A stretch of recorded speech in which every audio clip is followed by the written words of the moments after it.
বিশেষ করে খেয়াল রাখতে হবে। আচ্ছা, নিচেই দেখেন বায়োমেট্রিক যেই তথ্যগুলো লাগবে, এই তথ্য ছাড়া আপনার ভিসা আবেদন প্রক্রিয়া করা হবে না। 1 নম্বর পয়েন্ট, আপনার ফিঙ্গারপ্রিন্ট স্ক্যান করা হবে, আপনার ফিঙ্গারপ্রিন্টটা স্ক্যান করা হবে।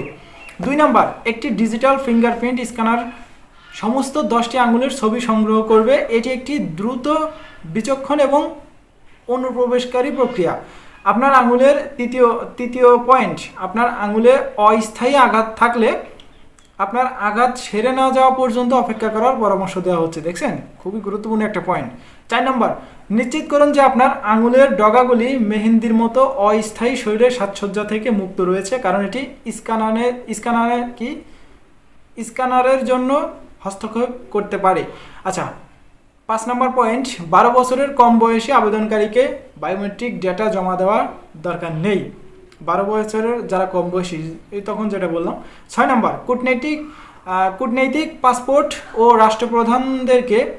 প্রধানদের ধারক নাগরিকদের ভিসার প্রয়োজন নেই এবং বায়োমেট্রিক ডেটা জমা দেওয়ার প্রয়োজন হবে না। এখানে বলতেছে কূটনৈতিক পাসপোর্ট এবং রাষ্ট্রপ্রধানদের ধারক নাগরিকদের ভিসার প্রয়োজন নেই।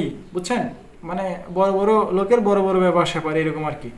আচ্ছা, বায়োমেট্রিকে ছাড়, আপনি বায়োমেট্রিক ডেটা আঙুলের ছাপের বাধ্যবাধকতা থেকে অব্যাহতি পেতে পারেন। মানে এই বায়োমেট্রিক আপনার ছাপটা নাও লাগতে পারে। 3টা পয়েন্ট দিচ্ছি নিচে। আপনার বয়স 12 বছরের কম হইতে হবে। 2 নম্বর, যখন ফিঙ্গারপ্রিন্ট প্রদান করতে আপনি শারীরিকভাবে অক্ষম, আপনি যদি আঙুলের ছাপ প্রদান করতে অক্ষম হন তাহলে সেই দাবি সমর্থন করার জন্য আপনাকে একটি মেডিকেল সার্টিফিকেট প্রদান করতে হবে। বুঝছেন, যদি আপনি বায়োমেট্রিক কোনো প্রকার সমস্যার কারণে বায়োমেট্রিক এই আঙুলের ছাপটা দিতে না পারেন, তাহলে অবশ্যই আপনি যে শারীরিকভাবে সমস্যায় পড়ে আছেন, যার কারণে আপনি ছাপটা দিতে পারতেছেন না, এরকমই একটা মেডিকেল সার্টিফিকেট কিন্তু প্রদান করতে হবে আপনার ওই নুল্লাস্তার সাথে জমা দেওয়ার সময়। 3 নম্বর, আপনি রাষ্ট্রের প্রধান এবং জাতীয় সরকারের সদস্য, আপনার অফিসিয়াল প্রতিনিধি এবং স্ত্রীর সাথে এবং সহকারী কাজে ভ্রমণ করেন। বুঝছেন, রাষ্ট্রের প্রধান তিনি পারবেন বায়োমেট্রিক ছাড়া। জাতীয় সরকারের সদস্য, সরকারের যে সদস্যগুলো আছে, এমপি মন্ত্রী, এইগুলাই আর কি, তারা বায়োমেট্রিক লাগবে না। আচ্ছা, নিচে একটা অনুসন্ধান পদ্ধতি দিছে, নিরাপত্তা এবং নিরাপত্তার স্বার্থে আমরা আবেদনকারী এবং দর্শকদের ব্যাগ এলোপাথারি অনুসন্ধান পরিচালনা করার অধিকার সংরক্ষণ করি। আপনি যদি ওই ভিএফএস গ্লোবালে বোমটোম নিয়ে যান, এই জন্য আর কি আপনার ব্যাগটেক চেক করবে, যাতে আপনি কোনো প্রকার অঘটন ঘটাইতে না পারেন।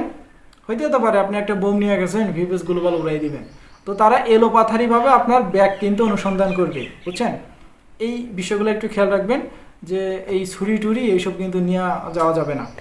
পরে বলছে, আমাদের কর্মীদের তাদের প্রতি অপব্যবহার বা ভয়ভীতি ছাড়াই কাজ করার অধিকার রয়েছে আমাদের কর্মী। মোটামুটি আকারে ভিসা আবেদন কেন্দ্রে যাওয়ার আগে যে বিষয়গুলো খেয়াল রাখতে হবে সেগুলো আপনাদেরকে ছোট্ট করে বোঝানোর চেষ্টা করলাম। আশা করি কিছুটা হইলেও আপনাদের উপকার হবে। তো যাই হোক, যারা 2026 সালে জানুয়ারি ফেব্রুয়ারি এই 2 মাসে যারা এগ্রিকালচার এবং স্পন্সার ডোমেস্টিক এই ভিসায় যারা আবেদন করছেন, তাদের যদি নুল্লাস্তা উঠা থাকে বা সামনের দিক থেকে যাদের উঠবে, এই বিষয়গুলো খেয়াল রেখে ভিএফএস গ্লোবালে কিন্তু প্রবেশ করতে হবে। তো যাই হোক, এই ছিল আজকের ভিডিও।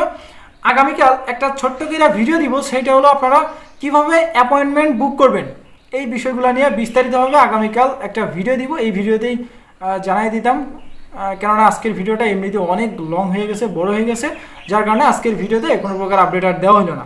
আগামীকাল কিভাবে আপনারা অ্যাপয়েন্টমেন্ট বুক করতে পারবেন, কোনো প্রকার দালাল চক্র ছাড়া, কোনো প্রকার অ্যামাউন্ট ছাড়া, কোনো টাকা পয়সা ছাড়া কিভাবে অ্যাপয়েন্টমেন্ট বুক করতে পারবেন, সরাসরি আকারে আপনাদেরকে ওয়েব ফর্মের মাধ্যমে আপনাদেরকে প্র্যাকটিক্যালে দেখাই দিব। তো এই ছিল আজকের ভিডিও। দেখা হচ্ছে নেক্সট একটা ছোটোখাটো ইনফরমেশন ভিডিওতে। ততক্ষণ পর্যন্ত আপনারা সুস্থ থাকবেন, ভালো থাকবেন। মজুমদার ফ্রম ইটালিয়ান ইউরোপ এই 2টা ইউটিউব চ্যানেলের পাশেই থাকবেন। আল্লাহ হাফেজ।